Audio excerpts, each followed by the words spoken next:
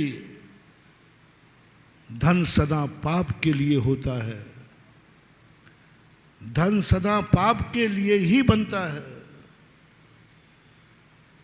और उस व्यक्ति ने धर्म को पुण्य में लगा दिया। धन छपता है संसार के लिए, जो भी पुण्य है सब पाप के लिए होता है। जितने भी पुण्य है सब पाप के लिए होते हैं, और पुण्यों से जो मिलता है वो पाप के लिए मिलता है। अमीर बनाना ये अच्छी बात नहीं है, अमीर बनना ये अच्छी बात नहीं है। ज्यादा पुण्यवान बनना खतरनाक है। यदि अमीर बनना है तो एक बात ध्यान रख लेना, तो तुम्हारी अमीरी सोने में सुहागा कर देगी। अमीर बनने के बाद कोई सी अमीरी, कोई का पुण्योदय तुम्हें कहीं धर्म से तो नहीं रोक रहा है। तुम्हारा व्यापार इतना बढ़ गया कि तुम मंदिर भी नहीं आ पा रहे हो। तुम्हारा व्यापार इतना बढ़ गया, तुम्हारे नगर में चतुर्मास हो रहा, तुम प्रवचन सुनने भी नहीं जा पा रहे हो। तुम्हारा व्यापार इतना बढ़ गया, तुम्हारे घर में चौका लग रहा है, तुम खड़े भी नहीं हो सकते हो। सावधान, कूटनीति के, कर्मों के कूटनीति के जाल में तुम फंस गए हो। निकलो, निकलो। कह दोगे चक्रवर्ती, यही तो घबरा गया। किम कर्तव्य मूड हो गया चक्रवर्ती, कहता मैं तो जाल में फंस गया। ये 96,000 रानियां, ये बेड़िया है। ज्ञानी व्यक्ति जानता है ये धन दौलत मुझे मेरे विनाश के लिए आया है। क्या बात कही आप लोगों ने, मैंने नहीं कहा है, नहीं तो तुम कहो महाराज जी आप बाबा जी बन गए तो आपको तो संसार बहुत बुरा लगता है। आपके पंडित ने कहा है, घर कारागृह वनिता बेड़ी परिजन है रखवाले। ये आपने लिखा है। घर कारागृह, 84 खंड का मकान बना, हर व्यक्ति खुशियां मना रहा है नागल की, और चक्रवर्ती की आंख में आंसू था। ओहो, मैं इतना बड़ा पापी हूं कि मुझे इतना बड़ा जेल बनाया गया। चक्रवर्ती, घर कारागृह। कभी तुम्हें ऐसी अनुभूति होए, कभी भी अच्छे घर में, टूटे घर में नहीं, झोपड़ी के घर में नहीं, बहुत बढ़िया मकान हो, एसी एयर कंडीशन हो, सब प्रकार का हो, और जिंदगी में एक बार कभी हो, ये घर नहीं ये जेल है। एक बार कभी जिंदगी में, अच्छे घर में जो तुमने बड़े शौक से बनाया हो, और कभी ये आ जाए, जितना बड़ा घर है, छोटे अपराधियों को छोटे जेल में रखा जाता है, और बड़े अपराधियों को, तो तुम्हें फीलिंग करना है, इसका अर्थ है कि मैं बड़ा अपराधी हूं। कभी महसूस हो घर, मंदिर में मन क्यों नहीं लगता? तो मंदिर आते हो फिर भी तुम्हें मन नहीं लगता, उसका मूल कारण है तुम मंदिर को तो समझ गए हो, घर को नहीं समझे। तुम मंदिर को तो समझ गए हो इसलिए आ जाते हो, घर नहीं समझे। और जब तक घर को नहीं समझोगे मंदिर में मन नहीं लग सकता। मैं पूछता हूं, तुम मंदिर आए हो क्यों? घर में क्या कमी थी? मैं ये नहीं पूछ रहा हूं मंदिर में क्या अच्छाई है, मैं थोड़ा उल्टा ही चलता हूं। मंदिर में क्या अच्छाई है तुमसे ज़्यादा तो मैं जानता हूं, तुमसे क्यों पूछूं? मंदिर बहुत अच्छा है, शांतिनाथ भगवान है, अतिशय, ज़्यादा महिमा मत गा तू मेरे सामने। जितना तू नहीं जानता उससे ज़्यादा तो बोलो मंदिर में भगवान के संबंध में तुम ज़्यादा जानते हो कि मैं? तो फिर मैं तुमसे क्यों पूछूंगा? मैं घर के संबंध में नहीं जानता, मंदिर आने के पहले पूछ रहा हूँ घर कैसा लग रहा है, घर में कैसा लग रहा है। बस वहाँ से शुरू होती है कहानी। घर कैसा लग रहा है, घर में क्या कमी थी, क्या कमी? कुछ नहीं, बहुत बढ़िया है, मेरा घर तो बहुत अच्छा है। बस अब तुम्हारा मंदिर में मन लग ही नहीं सकता। दो में से एक अच्छा हो और एक बुरा हो तभी पसंद मानी जाती है, दोनों हाथ के लड्डू नहीं। एक बार मंदिर घर कैसा लगा, घर में कैसा लग रहा है,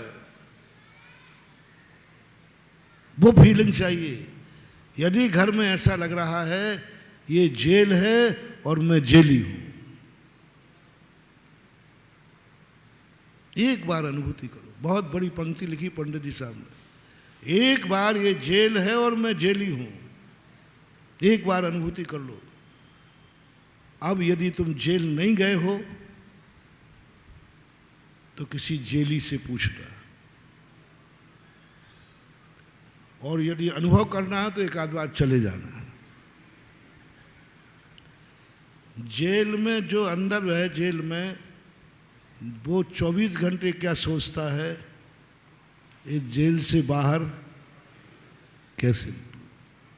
और कई बार तो ऐसा लगता है कोई खिड़की कमजोर दिख जाए, होता है कि नहीं, जेली भाग जाते, कमजोर जाए, कब भागूं, कब जेल से छूटूं, कब जेल से यहां जाऊं, कैसे बाहर जाऊं, कोई जमानत ले ले, कोई कैसे बने। 24 घंटे एक ही बात चलती है। क्या कभी ऐसा तुम्हें अपने घर में हुआ, इस घर से बाहर कैसे निकलूं, क्या उपाय है, कहां से भागूं, कहां से भागूं, कहां से भागूं, कौन सा तरीका ढूंढूं? बहाना ढूंढता है, कौन सी खिड़की कमजोर है जिस कमजोर खिड़की से निकल करके मैं जेल से भाग जाऊं, भाग जाऊं। पहली बात तो घर को एक बार जेल की अनुभूति हो जाए। जेल में व्यक्ति कैसे जाता है, मंदिर में घर की अनुभूति हो जाए। जेल व्यक्ति स्वेच्छा से जाता है कि ले जाया जाता है? और अपराध करने के बाद तुम क्या करते हो?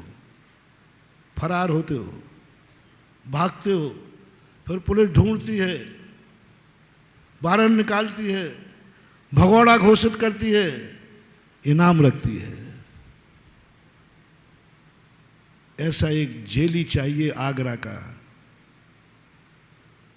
एक ग्रस्त चाहिए जो जेल से भागा है।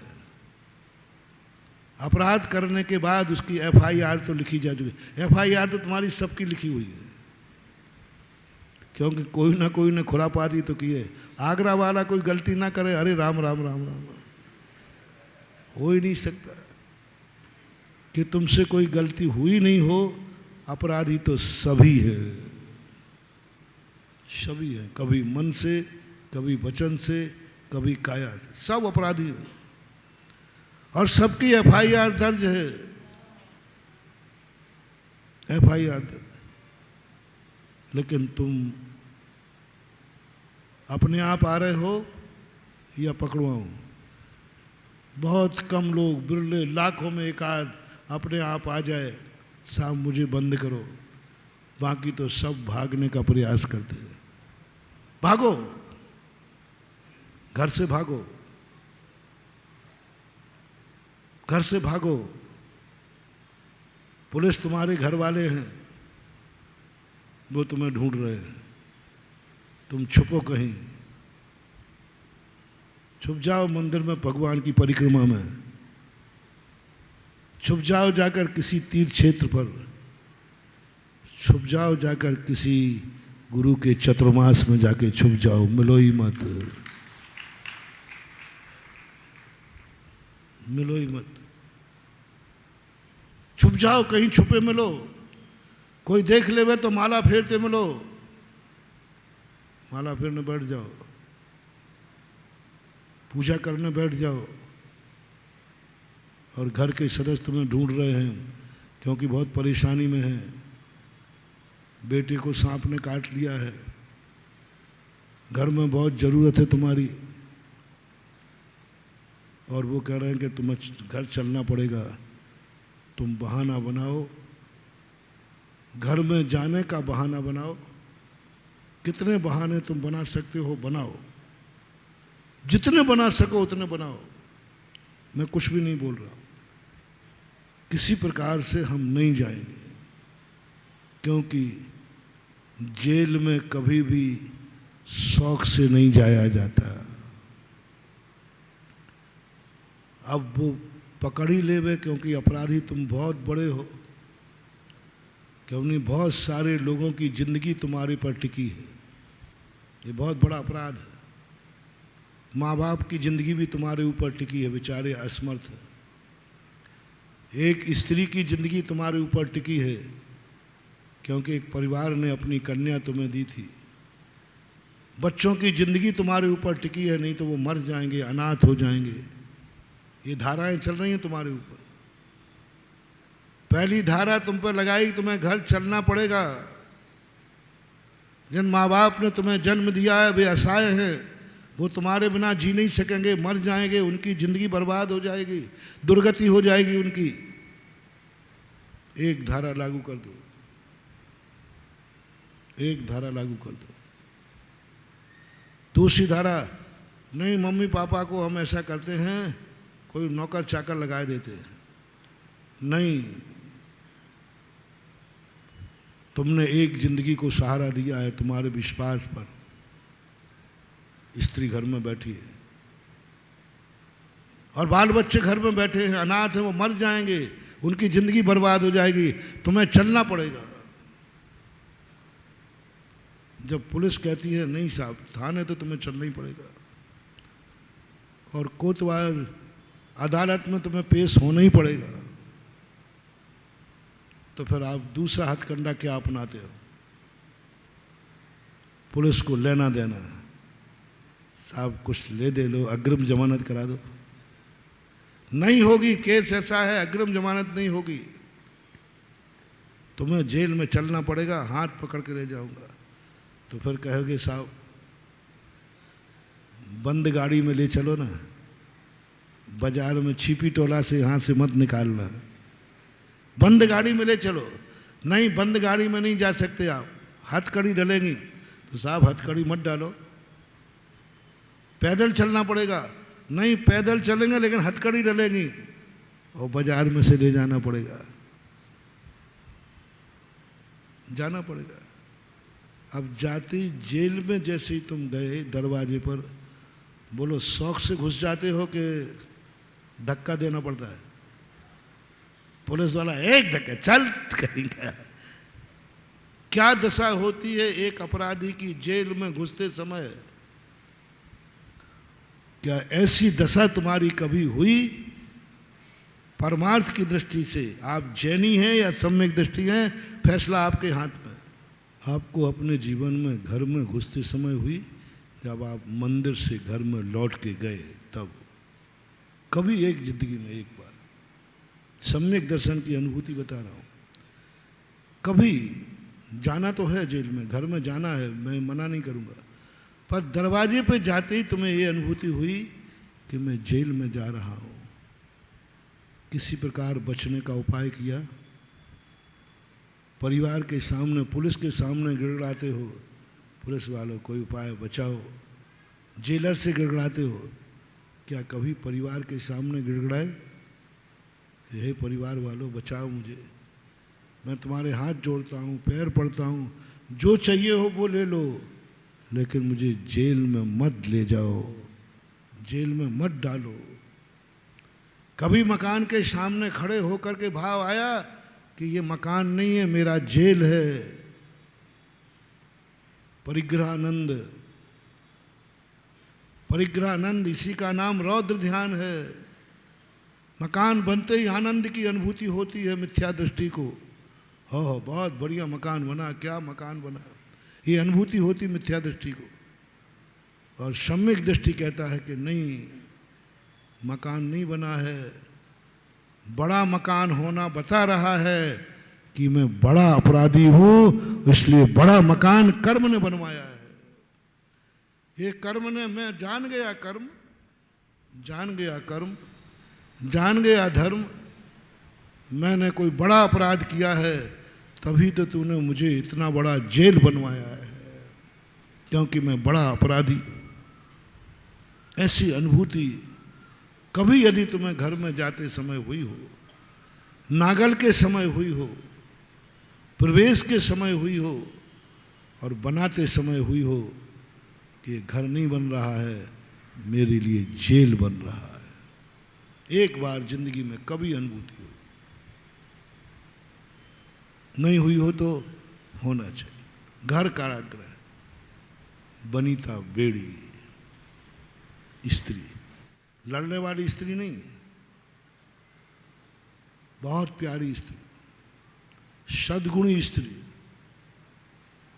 सब तरफ से उसमें गुण है, एक भी दुर्गुण नहीं है, और दोनों में प्रेम बहुत है, दोनों में प्रेम बहुत है। कभी दोनों को लगा ऐसा महसूस, यही तो मेरे लिए बेड़ी है, यही तो मेरी बेड़ी है। सेठ सुदर्शन महाराज के सामने जब पिताजी दीक्षा लेने लगे तो सेठ सुदर्शन कहता है, गुरुदेव मैंने कौन सा पाप किया, आज मेरा मन वैराग्य का हो रहा है, पिताजी दीक्षा ले रहे हैं, मेरा मन भी कर रहा है, लेकिन मेरे पत्नी के प्रति राग मुझे दीक्षा नहीं लेने दे रहा है, ये बच्चों का राग मुझे दीक्षा नहीं लेने दे रहा, मेरा बहुत भाव है, लेकिन मेरी पत्नी इतनी अच्छी है, इतनी अच्छी है कि इसको छोड़ नहीं पा रहा हूं, ये राग मेरा है। मैंने कौन से भाव में पाप किए जो इतनी अच्छी स्त्री मिली, आज खोटी स्त्री मिलती तो छोड़ के दीक्षा तो ले लेता। देख लो पुण्य को, क्या पुण्य बेड़ी बन गया, खत्म बता। पाप को बेड़ी दुनिया समझती है, सम्यक दृष्टि पुण्य को बेड़ी मान रहा है। मैंने ऐसा क्या पुण्य कर लिया महाराज कि मैं इसको नहीं छोड़ सकता। खोटी होती, धोखेबाज होती, दगाबाज होती तो आज मैं इसको छोड़ने में पीछे नहीं टकता, आज ही मैं पिताजी के साथ मुनि बन जाता। लेकिन मेरा पुण्य मुझे बाधक बन रहा है, पुण्य बाधक बन रहा है। और जब पुण्य बाधक बनने लग जाए उसी समय गुरु महाराज कहते हैं, सुदर्शन सेठ तुझे पुण्य बाधक बन रहा है, तुझे इतनी सुशील स्त्री बेड़ी लगने लगी है, बस जा, बहुत जल्दी तेरा कल्याण है और बहुत जल्दी तुझे मोक्ष होने वाला है, क्योंकि पुण्य से उब गया। पाप से तो दुनिया थक जाते हैं, पाप से तो दुनिया उब जाती है, कभी पुण्य से उब जाए, पुण्य से उब जाए, पुण्य से थक जाए। भरत चक्रवर्ती का जब भरतेश वैभव में रत्नाकर कवि लिखते हैं कि भरत का जब 84 खंड का मकान हुआ, वो नीची गर्दन करके प्रवेश तो कर गया, निधत्त निकाचित कर्म बांधा है, और 96,000 रानियां थी। चक्रवर्ती क्या चिंतन करता है, जिसको ज्यादा बेड़ियां डलें तो क्या अर्थ है, बोलो ना, वो बड़ा अपराधी है। बोले मैं इतना बड़ा अपराधी हूं कि मुझे 96 बेड़ियां डली, 96 बेड़ियां डली, कहां से भागूं। कैसे भागूं, एक बेड़ी हो तो तोड़ दें, 96,000 बेड़ियों ने झटक लिया। वो स्त्रियों को देख करके बेड़ियों का चिंतन कर रहा है, और सब सुशील स्त्रियां थी। चक्रवर्ती की कोई भी रानी विपरीत नहीं होती, चक्रवर्ती की कोई रानी कुल के विपरीत नहीं होती, चक्रवर्ती की कोई रानी चक्रवर्ती के विपरीत नहीं होती, नियम है। ऐसी अनुकूल रानियों को कहता है ये 96,000 ये मेरे लिए बेड़ियां हैं, बेड़ियां, और ये सब परिजन मेरे रखवाले हैं। और अंदर प्रवेश करके सोच रहा है कैसे निकलूंगा यहां से, कौन सा दरवाजा है, कौन सा बहाना बनाऊं। जब निकल जाओ, ऐसे सुख सुविधाओं को छोड़ करके जैसे तैसे चक्रवर्ती जब घर छोड़ करके मंदिर जाता है इस चिंतन के साथ, ऐसे चक्रवर्ती को देवता नमस्कार करने आते हैं। धन्य लोगों को, तुम्हें इतनी बड़ी भेड़ियां लग रही हैं, ये मकान तुझे घर लग रहा है। एक शायर ने लिखा है एक शायरी, इलाही वह नजर दे कि आसियां हो कपस जिसको, न कम निगाही दे कि कपस को आसियां समझूं। इलाही वह नजर दे आसियां हो कपस जिसको। हे प्रभु, हे भगवान, हे महाशक्ति, वह दृष्टि दे मुझे, आसियां कपस समझूं। आसियां बोलते हैं घर को, आसियां बोलते हैं घोंसले को, आसियां बोलते हैं झोपड़ी को। घोंसला होता ना, घोंसला। आसियां हो कपस जिसको, कपस यानी जेल। हे भगवान, मुझे ऐसी दृष्टि दे दे जिसको मैं आज घर समझता आया हूं वो मुझे जेल लगने लग जाए, और ऐसी अनुभूति हो जाए जेल से कब बाहर निकलूं, कब बाहर निकलूं, कब बाहर निकलूं, ऐसी मेरी अनुभूति हो जाए। न कम निगाही दे कि कपस को आसियां समझूं। ऐसी निकृष्ट बुद्धि मत दे देना कि मंदिर जो मेरा घर है वो मुझे जेल खाना लगने लग जाए। न कम निगाही दे कि कपस को आसियां समझूं। कहीं ऐसा ना हो जाए कि मैं जेल को ही घर समझने लग जाऊं। दो चीजें हैं, अर्थ दो निकाल। आसियां हो कपस जिसको, न कम निगाही दे कि कपस को आसियां समझूं। ऐसी निकृष्ट बुद्धि ना आ जाए कि मैं जेल को ही घर समझ बैठूं, यही मेरा घर है, यही मेरा ठिकाना है, यही मेरा पड़ाव है। ऐसी कम निगाही, ऐसी निकृष्ट बुद्धि मुझे मत देना। ये दो लाइनों में जिस शायर ने लिखा है पूरा समय सार लिख दिया, पूरा जैन दर्शन का सार है। कहने को शायरी है लेकिन शायरी में कितना बड़ा रहस्य दे दिया। और ये हो रहा है। कपस को आसियां समझूं, वही जेल हमें घर महसूस होने लगा है। यही मेरा घर है। फिर मंदिर क्यों आए हो? मन बहलाने के लिए, मनोरंजन के लिए। महाराज वहाँ बैठे बैठे बोर हो जाते तो थोड़ा चलो मंदिर में जाके कुछ जाप भी कर लेता हूँ, मंदिर में जाके कुछ जाप भी कर लेता हूँ, साधुओं के संग में कुछ आलाप भी कर लेता हूँ। इंसान से कहीं भगवान न बन जाऊं, यह सोच के कुछ पाप भी कर लेता हूँ। यही है ना हालत तुम्हारी? हाँ, मन बहलाने के लिए आते हो। समय निकल जाएगा तो देखना तुम्हारा धर्म कैसा है। एक बंबई वाला छुट्टियों में कश्मीर घूमने के लिए जा रहा था और एक कश्मीर वाला बंबई घूमने जा रहा था छुट्टियों में। दोनों आगरा स्टेशन पर मिल गए और मिलने के बाद पूछा कहाँ जा रहा हो यार? बोले कश्मीर जा रहा हूँ। बोले क्यों बंबई में? अरे कुछ नहीं है बंबई में, कुछ नहीं, चिप गर्मी, कुछ नहीं, बहुत बेकार स्थान है। कश्मीर क्या मजेदार चीज है, क्या बर्फ है, क्या बहुत पसंद है। बोले भाई तू कहाँ से आ रहा है? बोले कश्मीर। कहाँ जा रहे हो? बम्बई। बोले क्यों? कुछ नहीं है कश्मीर में, कुछ नहीं, बर्फ बर्फ है, ठंडी ठंड है, कुछ नहीं है। बम्बई में, अब बम्बई तो बम्बई है।